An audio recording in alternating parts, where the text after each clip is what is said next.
오늘 봉독할 하나님의 말씀, 그리스도의 심장으로 라바라 제목으로 하나님의 말씀의 은혜를 나누고자 합니다. 말씀을 준비하면서 제가 찾아봤더니 요 빌립보서 1장 3절에서 11절의 본문을 가지고 설교를 굉장히 여러 번 했더라고요. 주일 예배도 하고 또 학생부 예배 또 여러 예배들에 많이 말씀을 전했던 그런 기록들이 있는 것을 찾아보았습니다. 하지만 이 말씀은 늘 대할 때마다 늘 새로운 것 같습니다. 제 딸이 하노이 와서 초등학교 입학할 때 일입니다. 영어도 못하고 베트남어도 못하기 때문에 꼭 한국 국제학교에 진학을 해야만 되는데 그 해에 이렇게 교실이 없어서 1학년 신입생 모집 인원이 대폭 줄었습니다. 그래서 경쟁이 무려 3대 1이었습니다. 제비뽑기로 학생들을 뽑는데 걱정이 이만저만이 아니었습니다. 그래도 아빠는 그저 하나님이 붙여주시겠지 걱정할 것 없다라고 그냥 큰 소리를 뻥뻥 쳤습니다.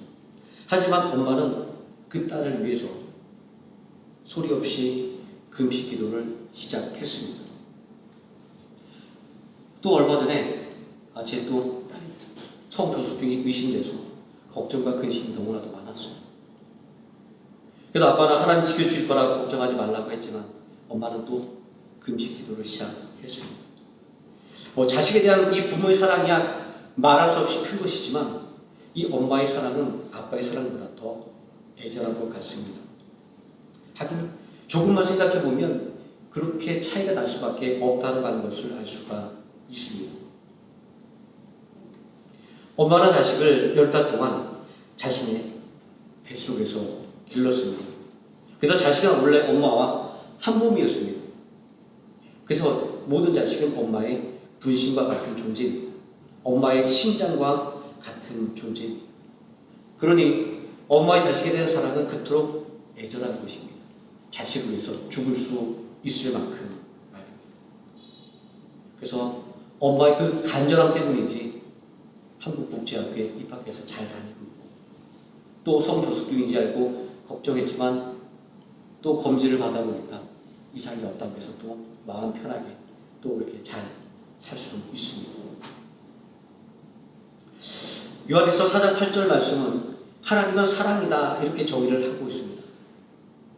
그런데 여기서 중요한 것은 우리가 무엇 때문에 하나님의 사랑을 받는 존재가 되었는가라고 하는 것입니다. 요한일서 4장 7절 이하의 말씀은 그것을 하나님께서 우리를 낳았기 때문이다라고 말하고 있습니다. 엄마가 아이를 출산한 것처럼 낳지는 않았지만 하나님께서 우리를 낳으셨다라고 말합니다. 하나님은 우리를 어떻게 낳으셨을까요? 갈라디아서 4장 6절은 아들의 영을 우리에게 주심으로 우리를 낳으셨다라고 말씀을 하고 있습니다. 아들의 영을 주심으로 우리가 하나님을 아빠, 아버지라 부르느니라 라고 말씀하고 있습니다. 이 말씀은 예수 그리스도를 통해서 하나님께서는 우리의 아버지가 되셨다라는 말씀입니다. 자, 그러면 예수님은 과연 어떤 분일까요? 잘 알고 있지만 다시 한번 떠올려 보기로 하겠습니다. 예수 그리스도 그분은 영원하신 여호와 하나님의 독생하신 아들입니다. 삼위일체 하나님의 성자 하나님이십니다. 그래서 요한복음 1장 1절 2절 말씀을 보면 예수님은 성자 하나님이며 태초에 하나님과 함께 만물을 창조하신 분이라고 증거를 하고 있습니다. 이런 말씀을 통해서 볼 때 예수 그리스도 그분은 얼마나 존귀한 분이고 영광을 받으실 분인가요? 잘 알 수가 있습니다. 그러면 이렇게 영광과 존귀하신 예수님이 무엇으로 우리를 하나님의 자녀가 되게 만들어 주셨을까요? 또 하나님은 무엇 때문에 굳이 우리를 낳으셨다 이렇게 말씀을 하고 있는 것일까요? 빌립보서 2장은 하나님의 아들 성자 하나님인 예수님께서 자신을 낮추어서 종의 형체를 가지고 사람들과 같이 되셨다고 증언을 하고 있습니다. 예수님은 우리를 위하여 십자가를 지었습니다. 예수님은 왜 하늘의 그 영광된 길을 저버리고 이 땅의 고난의 길을 선택을 하셨을까요? 그것은 먼저 예수님이 우리를 너무나도 사랑을 하셨기 때문입니다. 히브리서 12장 2절 말씀에 그는 그 앞에 있는 기쁨을 위하여 십자가를 참으사 부끄러움을 개의치 아니하시더니 라고 말씀을 하고 있습니다. 그렇습니다. 예수님은 사랑 때문에 그 사랑하는 사람을 위해서 목숨까지도 아끼지 않았던 것을 알 수가 있습니다. 엄마가 그 자녀를 위해서 그 모든 것들을 감수할 수 있는 것처럼 말입니다. 바로 이것이 예수 그리스도의 마음입니다. 그리고 그 다음으로 하나님이 우리를 사랑하시기 때문입니다. 로마서 5장 8절 말씀은 우리가 아직 죄에 있을 때에 그리스도께서 우리를 위하여 죽으심으로 하나님께서 우리에 대한 자기의 사랑을 확증하셨느니라 라고 말씀을 하고 있습니다. 예수님의 사랑, 하나님의 사랑 말고는 도대체 예수님께서 우리를 위하여 왜 고난을 당하셨는지, 하나님께서 우리 때문에 왜 사랑하는 독생자를 십자가에 내어주셨는지 우리는 도저히 이해할 수가 없습니다. 창세기 1장 20절 이하의 말씀에 하나님은 당신의 형상으로 우리를 만드셨다라고 증거하고 있습니다. 요한복음 1장의 말씀도 태초부터 계신 말씀, 성자 하나님과 함께 우리를 만드셨다라고 증거하고 있습니다. 삼위일체 하나님께서 우리를 위한 역사를 하셨다라고 성경이 증거하고 있습니다. 우리의 존재의 근원은 그래서 하나님으로부터 출발합니다. 하나님께서 당신의 생명을 가지고 우리를 낳으신 것입니다. 그렇기 때문에 하나님은 우리를 사랑할 수밖에 없다라고 말씀하고 있습니다. 우리는 사랑하는 사람을 생각하면 우리의 심장이 두근거립니다. 저는 매일 저보다 먼저 잠드는 저희 아이들의 얼굴을 보면 그렇게 행복할 수가 없습니다. 아, 이렇게 잘 때가 더 이쁘구나. 이 아이들 위해서는 난 무슨 일을 할 수 있겠다라는 생각을 자주 하고 합니다. 마찬가지로 성부 하나님의 심장은, 우리 성자 예수님의 심장은, 성령 하나님의 심장은 이와 같이 오늘도 우리를 바라보며 그렇게 고동치고 있는 것입니다. 우리는 입만 열면 사랑에 대해서 이야기합니다. 수많은 유행가들을 보십시오. 사랑 이야기를 빼면 아마 노래가 없다고 이야기해도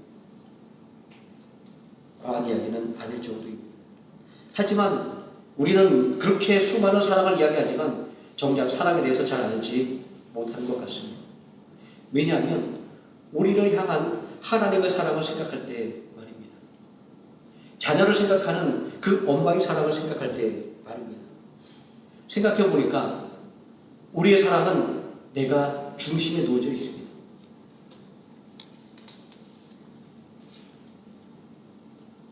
그러나 하나님의 사랑은 언제나 우리가 중심이 되어 있습니다. 엄마의 사랑의 중심에는 언제나 그 자녀가 있는 것처럼 말입니다. 하나님의 사랑은 우리의 처지를 생각하는 것입니다. 이런 의미에서 예수 그리스도의 심장은 오늘도 우리를 위해서 힘차게 뛰고 있다고 말씀드릴 수 있는 것입니다. 그리고 예수 그리스도를 믿는 자의 아버지인 전능하신 하나님은 우리가 이런 예수 그리스도의 심장을 가지고 살아가기를 원하고 계시는 것입니다. 오늘의 이 말씀을 우리에게 전하고 있는 바울에 관한 이야기입니다. 그는 한때 열정적으로 교회를 핍박하던 청년이었습니다. 사울이라는 히브리 이름을 가졌던 이 사람, 그의 심장은 언제나 하나님을 위한 열심으로 가득 찼었습니다. 예수님을 만나기 전이나 예수님을 만난 이후나 똑같이 말입니다. 후일에 자신의 열심이 잘못된 열심으로 고백한 그 열심 말입니다. 그가 이러한 잘못을 저질렀던 것은 하나님의 율법만을 생각했지 하나님의 심장을 낳은 하나님의 자녀들에 대해서 알지 못했기 때문입니다. 사울은 교회를 핍박하기 위해 다메섹으로 가는 길에서 정오의 태양보다 더 밝은 빛인 부활하신 예수 그리스도를 만나게 되었습니다. 놀라서 땅에 엎드리는 그에게 큰 소리가 들렸습니다. 사울아 사울아 내가 어찌하여 나를 박해하느냐. 사울은 이렇게 되묻습니다. 주여 누구이시니까? 정체불명의 음성을 향해서 주여라고 그가 외쳤다고 하는 것은 사울이 겪은 다굣감을 표현하고 있습니다. 얼마나 놀랐으면 그는 정체불명의 그 음성을 향해서 주여라고 외치고 있겠습니까? 그러한 사울을 향해서 나는 내가 박해하는 예수다라는 답이 돌아옵니다. 이 말씀은 교회와 성도는 예수님 자신이라는 말씀이었습니다. 교회와 성도는 예수님의 심장이라고 하는 말씀이었습니다. 이 만남은 사울의 인생의 전환점이 되었습니다.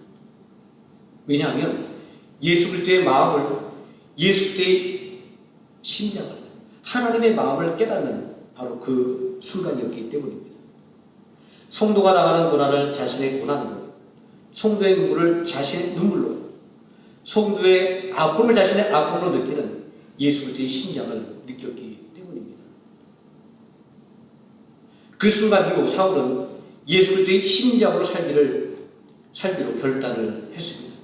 오늘 본문 8절 말씀에 내가 예수 그리스도의 심장으로 너희 우리를 얼마나 사모하는지 하나님이 내 증인이라.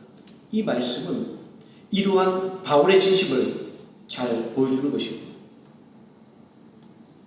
또 바울이라고 하는 이제 새로운 이름은 이 결단을 통한 새로운 삶의 길을 걸어간다고 하는 것을 상징적으로 보여주고 있는 것이기도 합니다.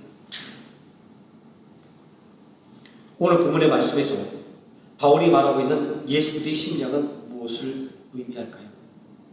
옛날부터 사람들은 마음이 우리의 심장 속에 있다고 여겼습니다. 심장을 가리키고 있는 이 한자 마음의 심자가 이러한 이해를 바탕으로 하고 있는 것입니다. 또 심장을 가리키는 하트라고 하는 단어가 사랑을 상징한다고 하는 것은 참으로 의미심장합니다. 그러므로 예수 그리스도의 심장이라고 하는 것은 우리를 향한 예수 그리스도의 마음과 사랑을 의미하는 것입니다. 기독교의 핵심적인 교리는 그렇게 복잡하지 않습니다. 우리가 매 예배 때마다 외우는 사도 신경 안에 그대로 함축되어 있기 때문입니다. 예수님은 우리를 위해서 우리와 같은 육신의 사람이 되셨고 우리의 죄 때문에 십자가를 지셨습니다. 그리고 우리를 의롭다 하시기 위해서 부활하셨습니다. 우리를 위해서 하늘로 올라가셨고 또 우리를 위해서 다시 오신다라고 약속하신 분입니다. 그리고 예수님은 지금도 하나님 보좌 우편에 서서 우리를 위하여 친히 간구하는 분입니다.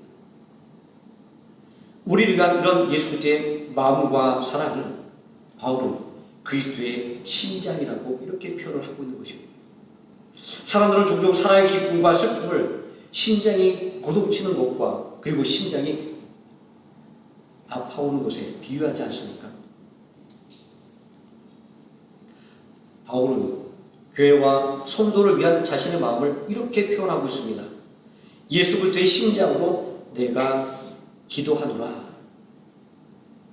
이 고백 속에서 우리는 예수 그리스도의 심장이 의미하는 것이 무엇인가를 깨닫게 됩니다. 예수 그리스도의 심장으로, 예수 그리스도의 마음과 사랑으로 우리 뭔가 굉장히 대단한 것들을 모두 생각하고 우리는 그렇게 하지 못할 것이라는 지레짐작을 합니다. 그러나 오늘 이 말씀은 전혀 그런 생각들이 잘못되어 있음을 우리에게 알려주고 있습니다. 예수 그리스도의 심장, 예수 그리스도의 마음과 사랑은 한마디로 내가 아닌 다른 사람을 위하여 기도하는 것입니다. 로마서 8장 34절 말씀은 우리를 위해서 기도하시는 예수님의 모습을 그리고 있습니다. 누가 정죄하리요 죽으실 뿐 아니라 다시 살아나신 이는 그리스도 예수시니 그는 하나님 우편에 계신 자요 우리를 위하여 간구하시는 자시니라. 예수님께서 지금도 우리를 위하여 하나님 보좌 우편에서 간구하신다고 성경이 증거합니다. 또 로마서 8장 20절 말씀은 우리를 위하여 기도하는 성령 하나님의 모습을 증거하고 있습니다. 이와 같이 성경도 우리의 연약함을 보시나니 우리는 마땅히 기도할 바를 알지 못하나 오직 성령이 말할 수 없는 탄식으로 우리를 위하여 친히 간구하시느니라. 우리는 이 두 구절의 말씀을 통해서 예수님의 심장이, 아니 하나님의 심장이, 그 심장이 저리도록 우리를 사랑하고 있다는 것을 깨닫게 됩니다. 하나님은 우리를 너무나도 사랑해서 우리를 위하여 기도할 수밖에 없고 우리를 위하여 탄식할 수밖에 없는 분이기 때문입니다. 담에서 도상에서 나는 내가 핍박하는 예수님이라는 말씀을 통해 부활한 예수 그리스도의 심장을 경험한 마음은 이러한 예수 그리스도의 심장을 가지고 살겠다라고 결단했고 또 그렇게 인생을 산 사람이었습니다. 그러므로 특별하게 예수 그리스도의 심장으로 내가 기도하노라 라고 하는 그의 고백은 모든 그리스도인들의 삶의 방향에 대한 권고이고 믿음의 길을 제시하는 것입니다. 예수 그리스도의 심장으로 내가 기도하노라 라는 이 고백에서 알 수 있는 것은 예수 그리스도의 심장으로 살아간다고 하는 것은 예수 그리스도의 마음으로 사는 것입니다. 엄마가 그 자녀를 위해서 애타는 마음으로 살아가는 것처럼 바울이 믿음 안에서 낳은 성도를 향하여 간절하게 기도하는 것처럼 예수 그리스도의 심장으로 사는 것은 한마디로 정의한다면 내 주변의 모든 사람을 위하여 기도하는 것입니다. 내 가족과 친구와 이웃을 위하여 그리고 내 조국을 위하여 그리고 내가 발딛고 살아가는 이 땅을 위해서 말입니다. 우리는 어떻게 기도해야 될까요? 예수님이 우리를 위하여 매일 간구하는 것처럼 매일 기도해야만 됩니다. 성령님께서 우리를 위하여 우리에게 필요한 것을 위해 탄식하며 기도한 것처럼 기도를 해야만 됩니다. 이제 우리는 이 말씀들을 통해서 예수 그리스도의 심장으로 산다라고 하는 것이 기도하는 것인 줄 알았는데 그러면 어떻게 기도하는 것이 예수 그리스도의 심장으로 살아가는 것일까 우리는 고민을 해봐야 될 것입니다. 또 우리는 무엇을 위해 기도해야 될 것인가 또 무엇을 간구해야 될 것인가에 대해서도 고민을 해야 될 것입니다. 오늘 본문 말씀에 기록된 이 바울의 기도는 예수 그리스도의 심장으로 살아가는 모범을 제시해 주고 있습니다. 성경의 말씀을 쭉 읽어가다 보면 바울은 자주 그의 동역자들과 살아가는 성도들에게 자신이 그들을 위해서 하나님께 무엇을 간구했는지를 알려주고 있습니다. 내가 빌립보 교회를 위해서 이렇게 기도합니다. 나는 에베소 교회에 이러한 필요한 것들을 위해서 기도합니다. 나는 동역자 누구를 위해서 나는 이렇게 기도했습니다라고 바울은 끊임없이 이야기하고 있다는 것입니다. 왜 그런 이야기를 하고 있을까요? 내가 이렇게 기도를 많이 하고 있다고 자랑하고 싶어서 그런 이야기를 했을까요? 그렇지 않습니다. 바울은 교회와 성도를 향한 자신의 기도의 제목들을 통해서 그들이 그 기도의 제목들을 듣고 그 사람들이 스스로 간구할 바가 무엇인가를 깨닫기를 원했던 것입니다. 우리 가끔 이런 얘기를 듣죠. 기도하는 것이 어려워요. 뭘 기도해야 될지 모르겠어요 라고 하는 그런 분들 이야기를 가끔 듣습니다. 저도 가끔 어느 순간 무엇을 기도해야 될지 막막하게 느낄 때가 있습니다. 그만큼 기도를 어렵게 생각할 수밖에 없습니다. 그러한 모든 사람들을 향해서 바울이 내가 이렇게 기도하고 있다는 기도 제목을 보여주고 있는 것은 그렇게 기도하라고 그런 것들이 필요한 것을 깨달으라고 알려주고 있는 것입니다. 그리고 자신들을 향한 바울의 진심 어린 기도를 통해서 자신들이 하나님의 은혜를 받기를 원하는 바울의 간절한 소망으로 인해서 더욱더 격려를 받을 수가 있었습니다. 우리도 그렇지 않습니까? 누군가 나를 위해서 기도해준다는 이야기를 들을 때 내 마음이 평안해지고 내 마음이 든든해질 것을 느낍니다.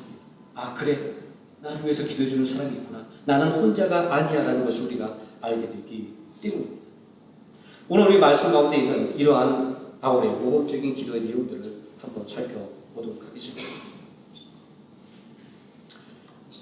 바울은 첫 번째 그들이 풍성한 사랑의 사람들이 되기를 기도하고 있습니다. 9절 말씀에 보니까 너희 사랑을 점점 더 풍성하게 하사라고 이야기합니다. 여기서 이 기도의 제목을 통해서 알 수 있는 것은 은혜를 받은 사람이라 할지라도 계속해서 점점 더 풍성한 은혜를 받을 필요가 있음을 알 수가 있습니다. 왜냐하면 우리는 가장 성숙한 믿음의 상태에 있다고 생각할지라도 그 순간도 우리는 여전히 불완전한 사람들이기 때문입니다. 그래서 바울은 우리에게 이렇게 권면하고 있지 않습니까? 너희가 손주로 생각하거든 넘어질까 조심하라. 우리는 늘 하나님의 풍성한 은혜 속에서 살아갈 수 있도록 매일같이 기도하는 것을 쉬지 않아야만 됩니다. 우리가 이 코로나의 이 사회적인 격리 기간 동안에 아주 절실하게 느끼지 않습니까? 어려움들이 우리들의 마음을 어떻게 만드는지, 그 어려움들이 우리들의 믿음을 어떻게 흔드는지를 우리가 경험해 볼 때 우리가 온전히 하나님의 은혜 가운데서 매일 살아갈 수 있도록 기도하는 것이 얼마나 중요한가라고 하는 사실을 다시금 깨닫게 됩니다. 두 번째, 지식과 총명의 사람들이 되기를 기도하고 있습니다. 9절 말씀에 사랑을 지식과 모든 총명으로 점점 더 풍성히 하사 이렇게 기도하고 있습니다. 하나님께서 우리에게 바라시는 것은 아주 맹목적인 사랑을 바라는 것이 아닙니다. 덮어놓고 믿는다라는 것을 하나님께서 싫어하신다라고 하는 이야기입니다. 지식과 확고한 판단이 없는 그냥 강력한 열정은 우리를 하나님의 뜻 가운데 온전히 서지 못하게 만듭니다. 그래서 때로는 유익보다 더 해를 입히기도 합니다. 멀리 이야기할 것도 없습니다. 바울 자신의 삶을 통해서 그런 이야기하지 않습니까? 자신을 돌아보면서 내가 전에는 잘못된 열심으로 하나님의 일을 회방했다고 고백하고 있지 않습니까? 그렇기 때문에 우리의 믿음의 삶에는 지식과 총명을 위한 기도가 더욱더 필요한 것입니다. 세 번째, 분별력 있는 사람들이 되도록 기도했습니다. 10절에 너희로 지극히 선한 것을 분별하며 이렇게 기도하고 있는데, 우리가 옛날에 관주 성경이라는 것을 기도할 때 보면 이런 데 밑에 표시가 되어 있고 이렇게 밑에 글씨가 써 있습니다. 이 나라 위에는 이렇게 보충 설명이 되어 있습니다. 시험하며 라고 이렇게 기록이 되어 있는데, 자, 우리는 여기서 이 말씀하고 있는 분별하다라고 하는 것이 지극히 선한 것을 시험함을 통해서 입증하고 다른 것들과 그 차이점을 구별해내는 것이다 라는 것을 우리는 여기서 알 수가 있습니다. 예수 그리스도의 말씀은 지극히 선한 것입니다. 생명의 말씀입니다. 그런데 놀랍게도 이 생명의 말씀을 가지고 우리를 미혹해서 사망의 길로 이끌어가는 사람들을 우리는 주변에서 많이 만나지 않습니까? 우리를 미혹하는 수많은 거짓 가르침들이 있기 때문에 우리는 이 진리의 말씀을 온전하게 구별하고 판단할 수 있는 이러한 분별력을 가져야만 되는 것입니다. 이를 위해서 우리는 끊임없이 기도해야만 됩니다. 네 번째, 정직하여 고든 마음의 소유자들이 되도록 기도했습니다. 진실하다라고 하는 것은 바로 복음에 완성된 모습입니다. 하나님의 성품을 온전히 가장 잘 표현할 수 있는 말 중에 하나가 진실하다고 하는 말일 겁니다. 거짓이 없다는 것, 변함이 없다는 것, 그리고 바뀌지 않는다는 하는 이런 의미를 다 가지고 있는 것이 바로 진실함이라고 하는 뜻이기 때문입니다. 이 진실함은 나 자신을 있는 그대로 드러내는 것입니다. 하나님 편의 진실함은 흠없는 것이지만 우리 편의 진실함은 하나님 앞에 나의 모든 부족함과 그리고 나의 모든 잘못들을 온전히 내어놓을 수 있는 바로 회개의 자세입니다. 자, 다섯 번째, 허물이 없는 사람들이 되도록 기도했습니다. 10절 말씀에 허물 없이 그리스도의 날까지 이르고, 이 기도에서 바울의 의도는 이러한 것입니다. 세상에 허물이 없는 사람이 어디 있을까요? 허물로 따지자고 한다면 어느 누구도 잡을 수가 없을 겁니다. 그러나 이러한 세세한 허물들을 이야기하고 있는 것이 아니에요. 이것은 바울이 이렇게 기도하고 있는 것입니다. 나는 너희가 범죄할 성향을 짓지 않기를, 의도적으로 악에 빠지지 않기를 위해서 기도한다라고 하는 말입니다. 그래서 하나님에게나 그리고 믿음의 형제와 자매들을 향하여 범죄하지 않도록 매우 조심하는 삶을 살라고 기도하는 것입니다. 그렇기 때문에 우리도 마지막 날까지, 예수님께서 다시 오시는 그날까지 우리는 또 예수님 앞에 먼저 우리가 서는 그날까지 허물이 없는 삶을 살아야만 할 것입니다. 우리가 이렇게 허물 없는 삶을 살기 위하여 기도하며 노력할 때 우리는 진정으로 그리스도의 날에 허물이 없는 사람으로 나타나게 될 것이기 때문입니다. 여섯 번째로 유익한 열매를 맺는 사람들이 되도록 기도했습니다. 11절 말씀을 보면 의의 열매가 가득하여 라고 말씀을 하고 있습니다. 자, 우리의 믿음의 열매를 보게 되면 이 열매는 나 자신에게서 나오는 것이 아니라 하나님께로부터 나오는 것임을 알 수가 있습니다. 갈라디아서 6장 22절은 이 열매들이 성령으로부터 우리에게 은혜의 선물로 주어지는 것이라고 말씀하고 있지 않습니까? 그렇기 때문에 우리가 의의 열매를 맺기 위해서는 무엇보다도 하나님께 기도를 해야만 되는 것입니다. 왜냐하면 이 모든 의의 열매들은 오직 예수 그리스도로 말미암아 예수 그리스도를 통하여 맺을 수 있는 것이기 때문입니다. 일곱 번째, 하나님의 영광과 찬송이 되도록 기도하고 있습니다. 나무가 풍성한 열매를 맺는 것은 단지 그 나무의 능력을 드러내기 위한 것이 아닙니다. 나는 이렇게 좋은 나무야를 드러내기 위해서 풍성한 열매를 맺는 것이 아닙니다.